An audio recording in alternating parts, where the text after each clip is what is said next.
Bonjour chers co-créateurs, co-créatrices, bonjour Astrid. Bonjour Lilou. Que je suis ravie de t'interviewer aujourd'hui. Merci, moi je suis ravie d'être là. On te connaît en tant que comédienne. Tu as fait du mannequinat aussi, un peu plus jeune. Oui, il y a très longtemps. Oui, tu es toujours aussi rayonnante, ta personnalité inspire, on te voit authentique à l'écran, on a envie de te connaître un petit peu plus et ça va être le but aussi de cette interview, de connaître ta propre démarche aussi intime et personnelle face aux événements de la vie, parce qu'on réagit tous de manière différente. Tu dirais que quelle est ta vision de la vie, justement, avant de parler du roman et tous ces beaux projets que tu as? Ma vision de la vie, rien n'est impossible. Voilà, je veux pas de limites, je m'amuse. La vie, pour moi, je m'amuse. Voilà, alors parfois il y a des hauts, il y a des bas, mais j'essaye d'être dans l'instant présent le plus possible, de faire le bien autour de moi, parce que quand je fais le bien autour de moi, ben, ça me fait du bien aussi à moi, très égoïstement, paradoxalement. Et de ne pas avoir peur, parce que je pense que la peur nous paralyse et nous empêche d'aller vers de nouveaux horizons. Et je le vois dans des décisions que j'ai pu prendre dans ma vie. À chaque fois, on m'a dit « Oh, mais pourquoi tu fais ça? Mais tu te rends compte, ça marchait bien, puis tu avais trop de la chance. » Je dis « Mais parce que je m'ennuie. » En fait, je crois que j'aime pas m'ennuyer. Oui, c'est ce qui t'a amené à expérimenter plein de choses depuis très longtemps. Enfin, à quel moment tu as commencé à mettre du sens? À le faire moins mécaniquement, moins parce que les propositions arrivaient et vraiment co-créer, on va dire, ta vie, ou avoir un sentiment de co-création? Je sais pas si je suis allée aussi loin que ça dans la réflexion. Je suis allée où la vie m'a emmenée. Je crois vraiment que j'ai eu un début de vie plutôt chaotique, pas commun, singulier. Mais je n'en garde pas aujourd'hui de souffrance. J'en ai souffert à l'époque. Je pense être une résiliente, mais je pense que j'ai fait les bons choix et je reste persuadée que quand on fait les bons choix, la vie nous ouvre le chemin. C'est vraiment quelque chose, des choix parfois audacieux, des fois et j'ai le sentiment, et vraiment j'ai plein d'exemples et j'en ai pas de précis. À chaque fois que j'ai pris des décisions audacieuses, non pas par facilité, mais par conviction, la vie m'a ouvert les bras derrière. On peut dire intuition aussi? Tu ressens que tu as des intuitions? Oui, en plus je suis scorpion, donc les scorpions, ils ont voilà. des intuitions. La lune en scorpion. Mais je crois que tout le monde est très intuitif, sauf qu'après on commence à réfléchir. Oui. Et l'ego prend le dessus. Puis on n'agit pas forcément tout de suite quand l'intuition est là, et après le mental prend le dessus. Alors que quand on y réfléchit, on se dit « Ah, c'était ma première idée ». Mais on ne l'a pas écoutée. Ouais. Parce que parfois, la première idée, elle vous emmène sur un terrain où en fait, c'est de l'inconnu, ça fait peur. Et donc, on ne veut pas y aller. Donc, on réfléchit, l'ego prend le dessus. Ouais. Et après, c'est mort. Mais moi, je crois beaucoup à l'instinct, bien sûr. Mais on est des animaux. Les animaux, c'est l'instinct primaire. Mais on s'en éloigne de plus en plus aussi. Donc, c'est particulier ce qu'on vit en ce moment. Mais je veux dire, tu es comédienne, tu avais été mannequin, tu écris des livres, des pièces de théâtre, tu as des expositions de photos. Enfin, on sent que c'est pas que ça part dans tous les sens, non, parce que tous tes projets sont je veux dire, on sent qu'ils viennent d'un endroit qui vient du cœur et que pour toi, ça, comme tu dis, t'aimes pas t'ennuyer. Et quand tu as écrit ce dernier livre, Pourquoi nous, qui a reçu énormément d'éloges et qui est vraiment le livre à lire et à pas louper, parce que, je veux dire, au niveau de l'émotion, du vécu, tu nous dis, ça donne envie de vivre à fond, et on sent que c'est ta philosophie. Donc est-ce que tu dirais que c'est le livre qui te correspond le plus et dans lequel, finalement... En tout cas, à un moment donné. Toujours pareil, je crois qu'on écrit en fonction de ce qu'on est à un moment donné. J'ai beaucoup de mal, par exemple, avec les gens qui ont des certitudes, parce que ça me paraît hallucinant d'avoir des certitudes aujourd'hui. Tout bouge, tout change. Même moi, il y a des choses que je pouvais dire hier et que je ne dirai plus demain. Parce que l'expérience, parce que la vie, parce que la rencontre, parce que le partage, et de me dire, bah oui, en fait, ce que je disais, c'est complètement débile. Et ce livre, à un moment donné, oui, effectivement, il a été...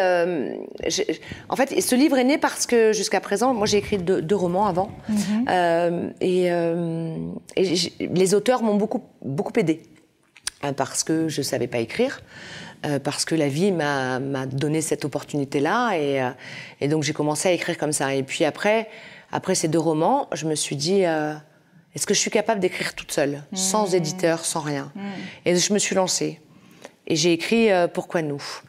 Et je l'ai corrigé, je l'ai refait, j'ai coupé, parce que voilà. Et j'arrivais pas à l'envoyer aux éditeurs parce que je me suis dit, oh, ça se trouve, on va me dire que c'est pas bon. Et j'avais peur d'entendre ça. Et puis la Covid est arrivée. Et en plein milieu de la Covid, je reçois un mail de la maison de l'édition Plomb, Grégory Berthier pour ne pas le citer, et qui découvrait la série que j'avais sur France 3, Tandem, parce qu'on était diffusé pratiquement pendant toute la Covid. Et on est re-rentré en contact et je me suis dit, tiens, c'est marrant, on est en plein Covid, personne ne sort. J'ai l'édition, mon premier éditeur qui me recontacte. J'ai pris ça comme un signe de la vie et je lui ai dit, je viens de finir d'écrire mon 3e roman, il a voulu le lire et il a adoré.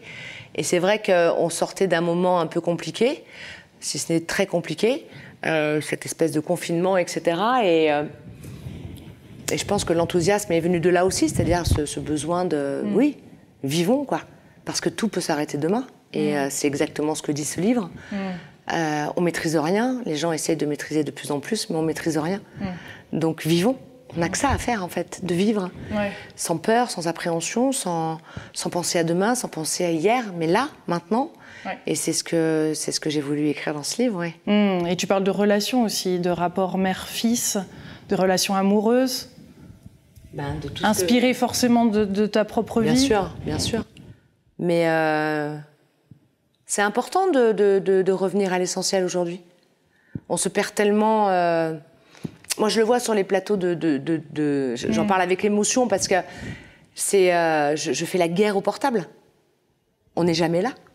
On n'est jamais avec les personnes avec qui on parle. On est toujours avec le monde entier, mais jamais là. Et j'ai le sentiment qu'on s'éloigne justement de l'essence de la relation, de l'essence du partage. Et c'est vrai que ce livre parle de la relation amoureuse, c'est un peu un conte de fées, ce que j'ai écrit, parce que je pense que c'est un livre qui fait du bien à l'âme. Oui. Mais d'ailleurs, les commentaires sont tellement, tellement élogieux. Ça aussi, ça touche, ça donne encore plus de force après quand on a ce retour également, non? Ça t'inspire à écrire Même pas. Je me pose même pas cette question. En fait, je me dis, si j'ai réussi à faire du bien aux gens, alors c'est bon, quoi. C'est tout. Par exemple, là, je viens de faire ma première réalisation en tant que réalisatrice. Et je réfléchissais, j'ai pas dormi pendant un mois, et je me suis dit, mais de quoi j'ai peur? Parce que forcément, c'est la peur qui réveille tout ça. Et j'avais plus peur de décevoir les équipes qui m'avaient fait confiance, qui étaient avec moi, que de l'échec. Parce que l'échec, on s'en remet toujours. Toujours, on se relève. D'ailleurs, les Américains ont une notion à l'échec qui est complètement différente. On se relève, toujours. Et on apprend énormément, beaucoup plus que quand tout va bien. Mais ma hantise, c'était de décevoir tous ces gens qui avaient misé sur moi, qui m'avaient fait confiance, que j'embarquais dans ce bateau. Parce que quand on réalise, on est le capitaine du bateau.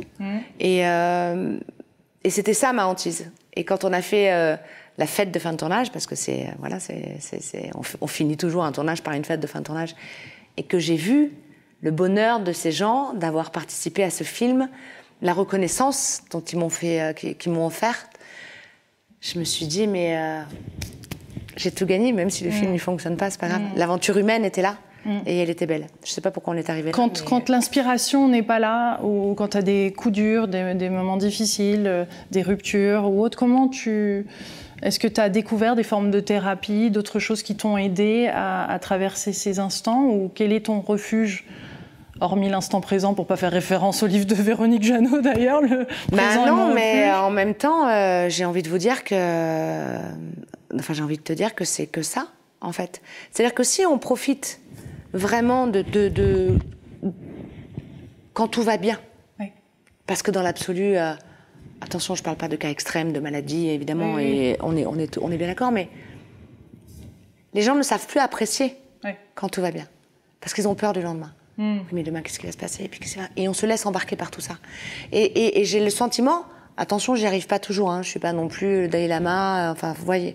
Mais j'ai l'impression que plus on arrive à savourer ces petits moments, ces petits moments de bonheur, un oiseau qui chante. Alors parfois, on me dit, mais t'es une illuminée. Mais non, parce que oui, c'est beau, un oiseau qui chante, un écureuil qui...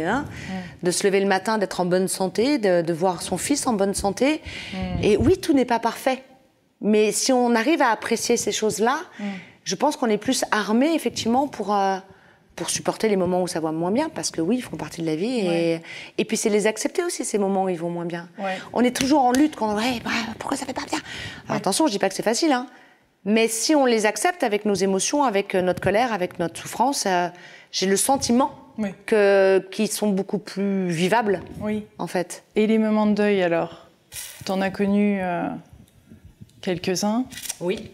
Comment on fait face à ça? Comment toi, t'as fait face à ça? Sur le coup, je l'ai très très mal vécu. J'ai eu envie de mourir. En fait, je me dis, si c'est ça la vie, ça m'intéresse pas. Et en fait... non, parce qu'elle ne s'arrête pas, la vie, en fait. Moi, j'ai tous mes anges autour de moi. Mais vraiment. C'est-à-dire qu'on peut dire que je suis folle. Je sens cette présence, je sens cette protection, je sens... et ça me donne confiance. Quand on me dit, oui, mais vous êtes croyante, ça ne veut rien dire. Je dis, mais déjà, qui vous êtes pour me juger? Je ne vous juge pas, moi. Laissez-moi faire. Je fais ce que je veux et si ça me fait du bien. Pourquoi aller contre quelque chose qui vous fait du bien? Donc, chacun fait comme il veut. Ça, j'ai appris aussi à pas juger l'autre. C'est tellement important. Et donc, le deuil, je le vis... alors, ça fait toujours mal. Mais c'est moins douloureux. Et puis, parce qu'ils sont là, ils ne partent pas. Tu as déjà fait appel à une médium ou quelqu'un pour justement communiquer avec des défunts? Non, j'ai vu beaucoup de médiums quand j'étais beaucoup plus jeune, mais juste pour me rassurer. Par rapport à ton futur, tu veux dire plus en côté voyance? Voilà, c'est ça. Plus, et elle l'avait vu, ce qui allait se passer pour toi? Alors, parmi toutes les bêtises qu'on a pu me raconter, parce qu'on m'en a dit beaucoup, mais curieusement, comme moi, j'ai pas fait d'études, je suis dyslexique, donc du coup, j'ai découvert la lecture sur le très tard. On m'a cataloguée de jolie nana qui avait rien dans la tête au début de ma carrière. Dans des émissions de télé, par des journalistes, par des journalistes bêtes.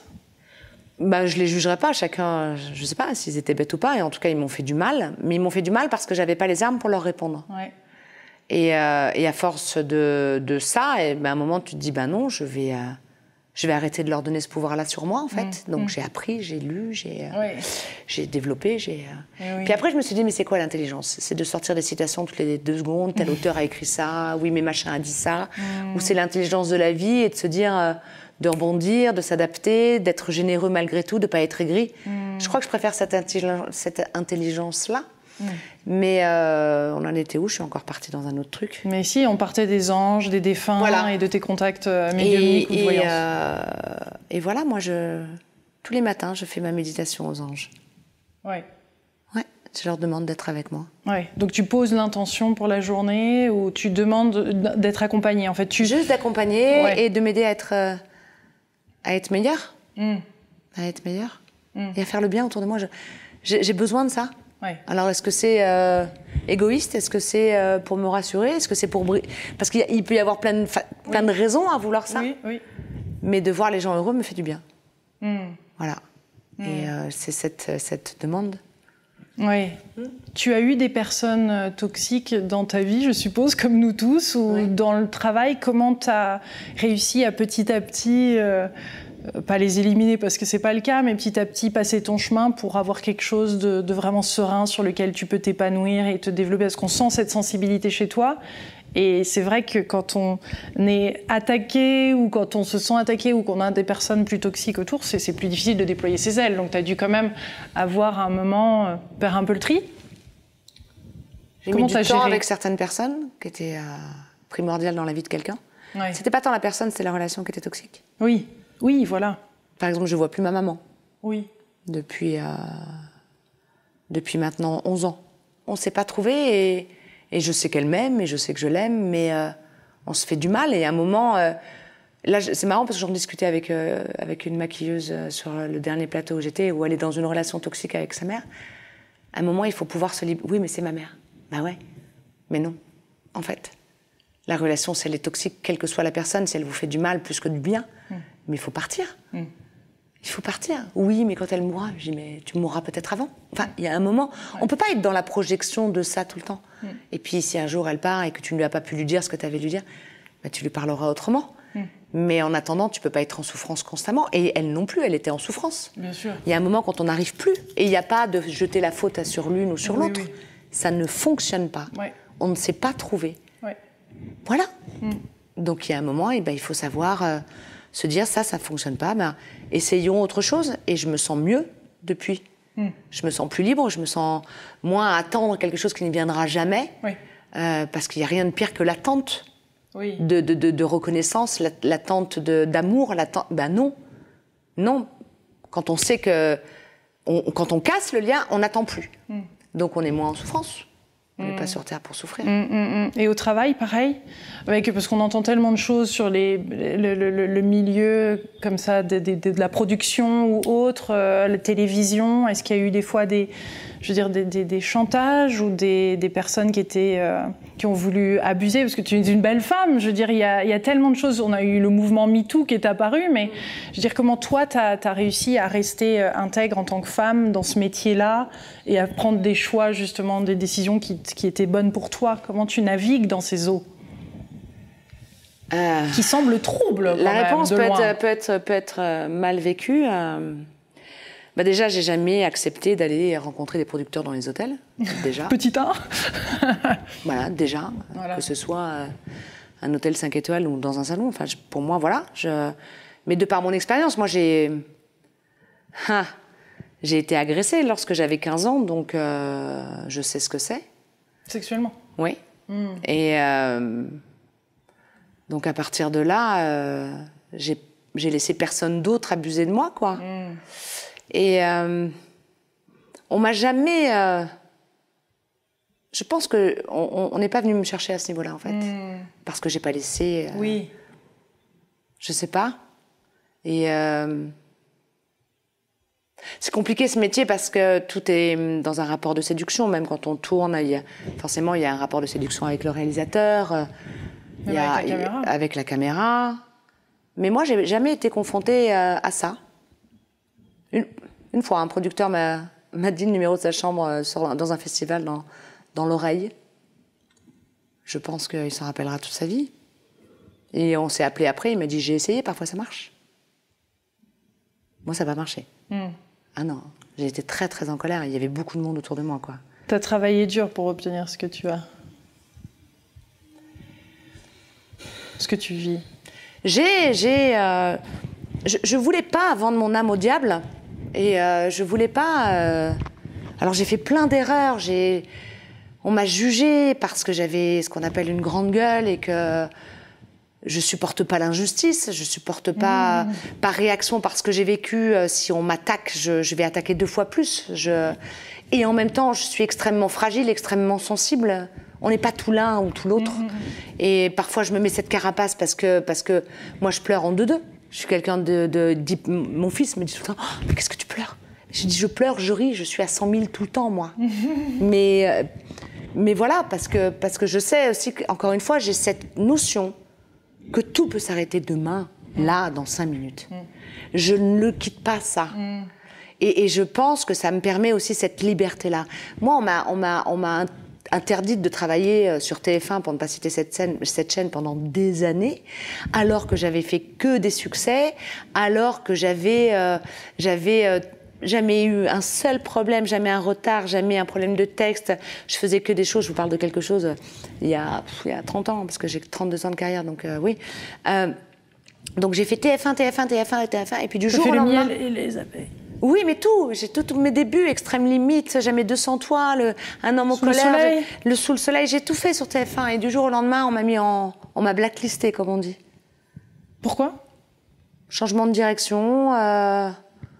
C'est radical. Ah, et puis c'est d'une violence. Mais d'une violence, parce que du jour au lendemain, on a les directeurs de casting qui vous appellent et qui vous disent « Astrid, je suis désolée, mais TF1, c'est fini. » Mais c'est dingue, cette histoire. Je me dis « Mais pourquoi? Qu'est-ce que j'ai fait ?» Et là, le sentiment d'injustice ressort. Donc on sent qu'on a la blessure de l'injustice en nous. Oui. Et je me dis, mais pourquoi je mérite ça? Puis personne ne vous explique, hein. On s'en fout. Oui. Mais bien sûr qu'on s'en fout, vous êtes un numéro parmi Tout le monde veut être actrice ou acteur. Il y a tellement de gens qui... Donc là, à un moment, on se pose des questions, on se remet en question. Parce que ça ne peut pas être toujours la faute de l'autre. Forcément, qu'est-ce que j'ai fait moi qui a pu me mettre dans cette situation-là? Je ne suis pas du genre à dire c'est la faute à lui, non. Qu'est-ce que j'ai fait? À quel moment? Puis tu ne trouves pas, ça dure 6-7 mois. Et puis je rebondis sur France 2, France Télévisions. Sans trouver la réponse à cette question? Non, parce qu'on ne me répond pas en fait. D'accord, ok, donc... Et je rebondis sur France Télévisions, puis je fais numéro 1, et puis je continue à travailler, et puis les gens me font confiance, et puis j'écris. Et puis la roue tourne, toujours. Et puis les bruits courts que je vais jouer avec Alain Delon au théâtre, etc. En 2004, et hop, TF1 revient vers moi. Donc j'ai l'occasion de demander à un moment pourquoi. Parce qu'on me parle de projets, j'ai dit pourquoi vous me proposez des projets? Ça fait 8 ans que je travaille plus pour... Enfin, pas 8 ans, ça fait 5 ans. Oui, vous comprenez? J'ai dit, mais non, je ne comprends pas. Pourquoi? C'est pas humain, non? Non, mais parce que les chaînes font parfois, souvent, des sondages auprès des gens, et puis voilà, et puis je faisais peur aux femmes à l'époque. Et donc, je ne ressortais pas au niveau du spectateur dans les bonnes cases, parce que j'étais trop sensuelle. On parlait des New Look, des Playboy, des machins, etc. Mais ça gênait à une certaine époque? Ça gênait, et puis moi, quand on vous propose une certaine somme d'argent pour faire des photos qui sont en plus très jolies, alors oui, les magazines sont ce qu'ils sont, mais pourquoi j'aurais dit non? Et encore une fois, qui vous êtes pour me juger? Vous savez d'où je viens, vous savez de ce que j'ai vécu? Non. Donc voilà, cette image de femme sexy, plus maintenant, hein. Mais à l'époque, j'étais la brune, les yeux clairs, rentre dedans, qui fait des magazines, qu'on ne gère pas, encore une fois, qu'on ne maîtrise pas. Mais en même temps, j'ai jamais fait de mal à personne, mais on n'a rien à me dire sur mon professionnalisme. Rien. On aime ou on n'aime pas. Mais je n'ai rien à me reprocher. On ne m'a jugé que sur un comportement. Moi, Mais tu sais qui tu es. Aujourd'hui. À l'époque, non. À l'époque, ça fait du mal parce que... Puis jeune. Parce que, oui, forcément. Puis moi, je suis montée à Paris, j'avais 20 ans. J'avais plein d'étoiles dans les yeux. Puis c'est comme si tout s'écroulait en plus. Pas tant que ça, parce que j'ai rebondi très vite. Et puis parce que les anges. Mais... Oui, mais encore une fois, dans l'adversité, c'est là où tu dis, ok, peut-être que ça, fallait peut-être pas le faire. Alors, j'ai pas de regrets, je l'ai fait. Donc, ça sert à rien d'avoir des regrets. Peut-être que je le referai plus. Donc, tout ça, c'est un apprentissage. J'ai appris la vie, moi, sur le tard. On m'a pas appris la vie. Je l'ai appris. Donc, maintenant, comment tu fais tes choix, si on pouvait résumer? À l'instinct. À l'instinct, hein. À l'instinct. Ça te parle, ça vibre, ça... Et puis, quand... Ça te rend joyeuse et t'y vas. Et puis, il y a des signes.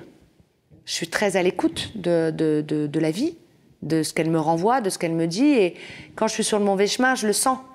J'essaye une fois, j'essaye 2 fois, tac. Ah, ok, on va freiner, c'est peut-être pas le moment. Parce qu'il y a une question de moment aussi. Il y a un timing, oui. Le moment. Donc, ok. Et puis là, quand par exemple, alors je vais reprendre l'exemple de la réalisation. Ça fait très longtemps que j'ai envie de réaliser. Je le vois, je le sens, et puis... non, et puis réaliser, c'est pas rien. Et puis, quand quelqu'un m'a fait la réflexion en me disant, mais c'est vous qui devez réaliser ce film, c'était un ingénieur son de Tandem. Je l'ai regardé, je lui ai dit, pourquoi vous me dites ça? Il me dit, parce que vous êtes prête, que vous connaissez la série, et que ça a du sens. Il est parti, j'en ai parlé à mon partenaire, qui m'a dit, mais bien sûr, moi j'ai envie d'être dirigée par toi, j'ai envie de... Hop, ok. J'en ai parlé à mon agent qui m'a dit, mais évidemment, on aurait dû y penser. C'est le moment. Et puis j'en ai discuté avec Anne Olmes pour pas... 1, 2, 3 signes, hop là. Pour ne pas la citer, Anne Olmes, qui est la patronne de la fiction de France Télévisions, qui m'a regardée, qui m'a dit, mais t'es prête? Et j'ai dit, je sais pas. Il faut que je le fasse pour savoir. Et qui m'a donné ma chance. C'est bon ça, quand on donne la chance. Et là, d'un coup, le producteur a dit oui tout de suite, et puis tout est simple. Et on se retrouve dans une espèce de rouleau compresseur où là on se dit mais pourquoi j'ai fait ça? Parce qu'il y a ça aussi. Il y a vouloir, il y a avoir envie, et puis de se retrouver et de prendre conscience de ce que c'est. Parce qu'en tant qu'acteur, et je pense que chaque acteur devrait un jour passer à la réalisation pour arrêter de faire des caprices, des machins et tout sur le plateau, parce qu'il se passe un truc énorme. C'est-à-dire qu'on me posait des questions et je me disais, mais alors attends, si je réponds à cette question-là, je peux le regretter au moment du tournage. Il ne faudra pas le regretter.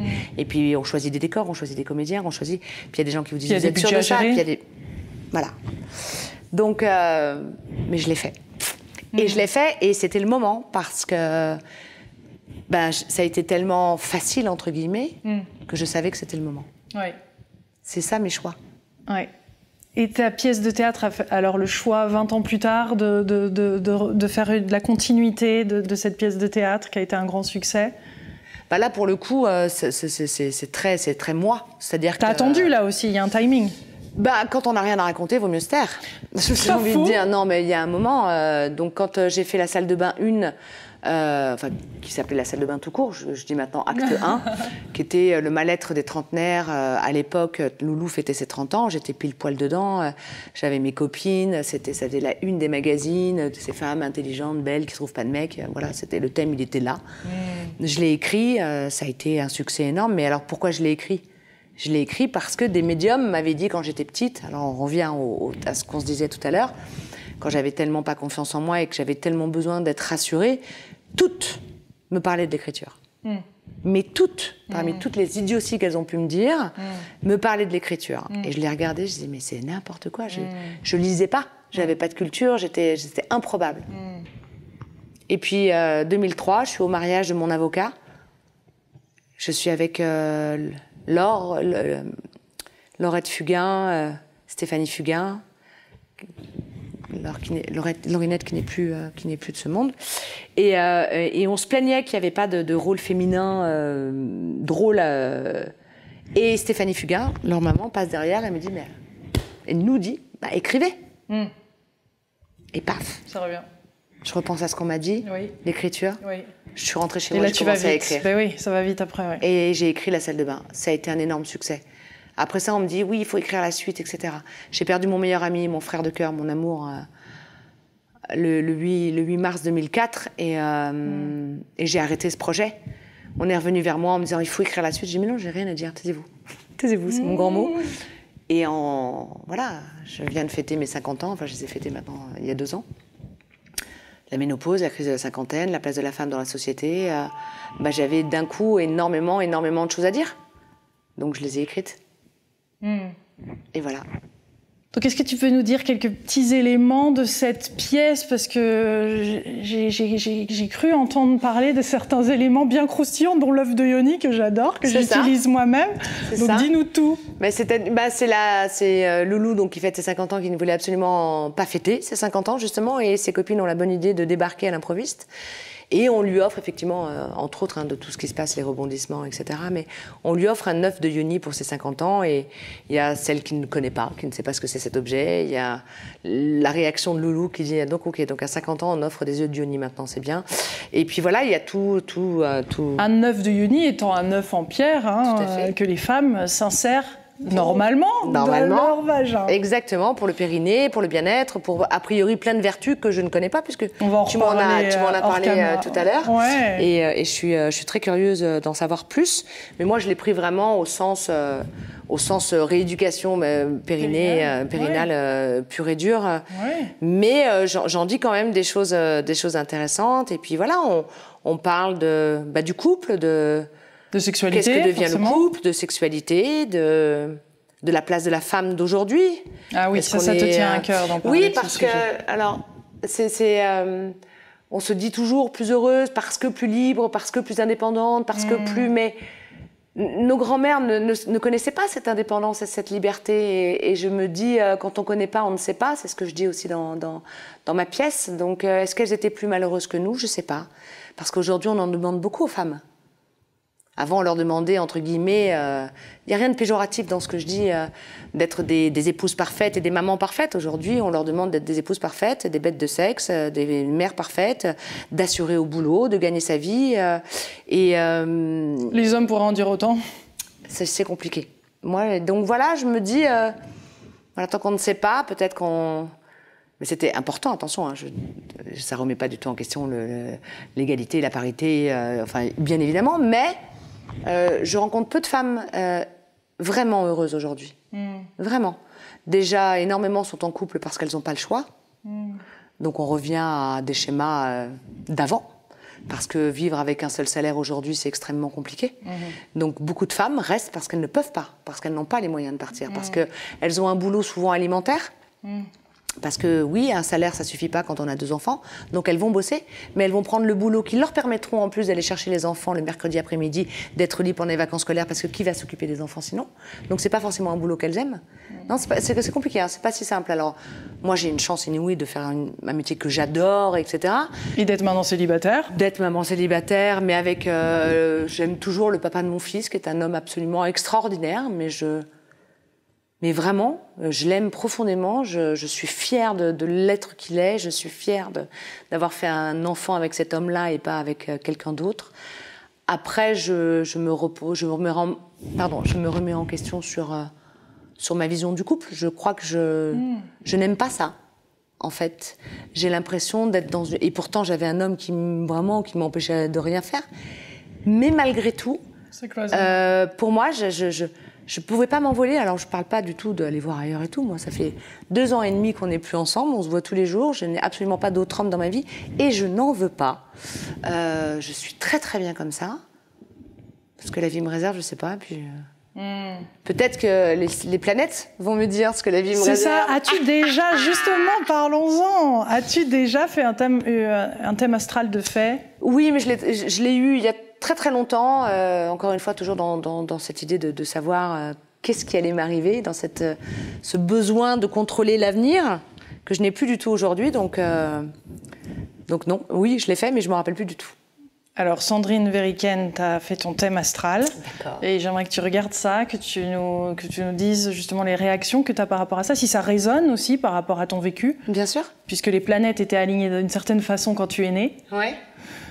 Le 30 octobre à Sainte-Foy-les-Lyons à 9h30. Voilà, alors regardons ça de plus près. Ok. 12-21, leur miroir. Les anges chantent avec nous. Voilà. Donc je t'invite à regarder cette vidéo et tu vas tout nous dire. Bonjour Astrid, bienvenue dans les énergies de ton ciel intérieur, reflet du ciel au moment de ta naissance. Tu es née sous le signe du Scorpion avec un ascendant Sagittaire. C'est une signature astrale tout en ombre et lumière, marquée par la volonté farouche de ne surtout pas faire comme les autres, de ne laisser personne te dicter sa loi, ni t'imposer quoi que ce soit. Ça peut vraiment me ressembler tout ça, oui. Ton soleil en Scorpion est conjoint à la lune noire qui est associée au personnage mythologique de Lilith. Libre, rebelle et surtout insoumise. Ça pourrait être les qualificatifs. Oui, ça me décrit bien, oui, je crois, oui. Ces mots te caractérisent et font de toi une affranchie, une indomptable, sauvage et rebelle, animée par une soif d'absolu. Oui. Qu'on ne te mette surtout pas dans une case, tu as horreur de ça. Les étiquettes, les codes, les usages sont pour toi un fardeau trop lourd à porter. De nature rêveuse, idéaliste, inspirée, tu veux être libre de suivre les élans de ton cœur, peu importe les races, les religions, les traditions et le qu'en dira-t-on. Eh bien oui. Il y a de la bohème en toi et dans ton thème, une quête d'amour absolu et pur. Lilith nous indique que tu es à la fois hypersensible et hyper lucide.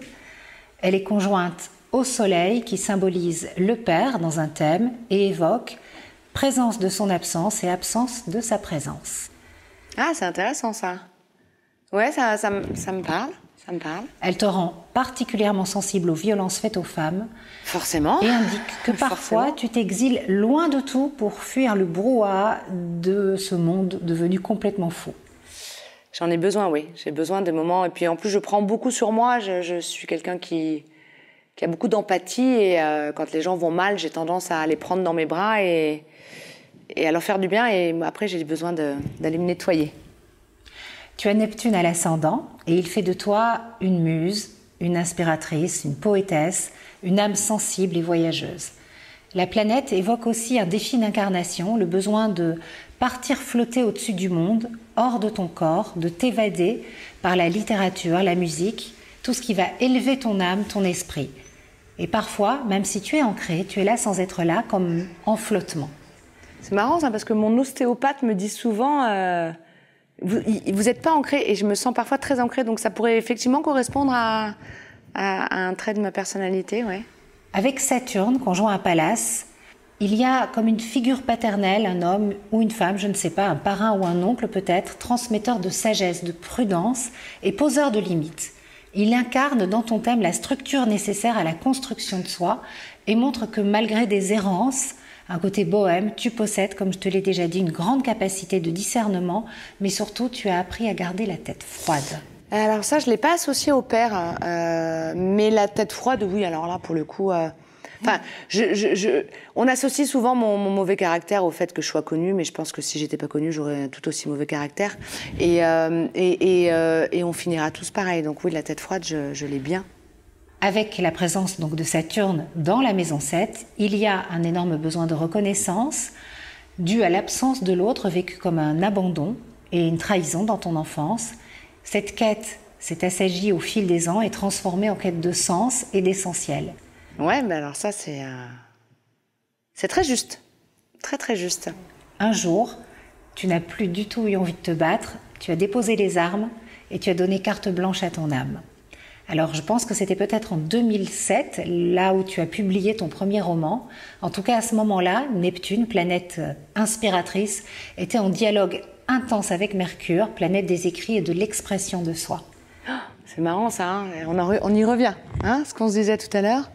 A priori, je sais pas si je suis née pour être autrice, mais effectivement, j'ai écrit mon premier roman en 2007. Il est sorti en 2008. Mais je l'ai écrit en 2007, donc c'est ça, c'est quand... ouais, c'est... Entre force et fragilité, ombre et lumière, attraction et rejet, fascination, répulsion, il se dégage de ce thème un parcours de femme qui s'est battue pour atteindre ses objectifs, se défend de l'homme qu'elle perçoit comme dangereux voire inutile, mais tu as su déposer les armes et réconcilier masculin et féminin en toi, même si, au fond de toi, tu te méfies un peu toujours, à la folie passionnément ou pas du tout, du prédateur. On en revient à la conversation qu'on avait tout à l'heure. Ça t'a parlé, cette... Ben oui, moi je trouve que... Je savais pas que ça pouvait être aussi précis quand même sur la personnalité et la caractérisation. Tu te reconnais? Ben, je t'ai reconnu. Oui, puis dans les épreuves de la vie, tout ça, oui. Vraiment, vraiment. C'est intéressant parce que ce qu'on a vu un petit peu plus tôt et ce que tu as discuté, ça ressort dans ton thème. Et on voit que tu as vécu quand même pas mal d'épreuves et construite. On sent cette rebelle en toi et ça se lit sur ton thème. C'est marrant. C'est comment, à partir de planètes, on peut arriver à... Alors, est-ce que c'est... je sais pas. Est-ce que c'est les planètes qui conditionnent ça ou je sais pas. C'est particulier comme science en quelque sorte. Oui. Et on le redécouvre un petit peu plus avec Sandrine. Bien en sûr. tous les cas, ça t'a parlé. Oui. C'était un bonheur de pouvoir discuter avec toi aujourd'hui de tous ces sujets, de pouvoir te découvrir plus dans l'intimité, dans la vérité de qui tu es. Enfin, et merci beaucoup du temps que tu as pris. Merci à vous, c'était chouette. Mais merci Astrid. Mais merci Lilou. Merci pour ce délicieux moment passé avec toi. C'était chouette. Et à très bientôt. Un livre à lire, chers co-créateurs, surtout cet été. Pourquoi nous, le parfait roman? Feel good, inspirant, on sort les émotions et on repart encore plus vivant qu'avant. Merci Astrid. Merci beaucoup. Croquez la vie à pleines dents, chers co-créateurs, on vous embrasse très très fort. Merci de partager cette vidéo et on vous dit à bientôt. Retrouvez-moi en podcast aussi. Au revoir.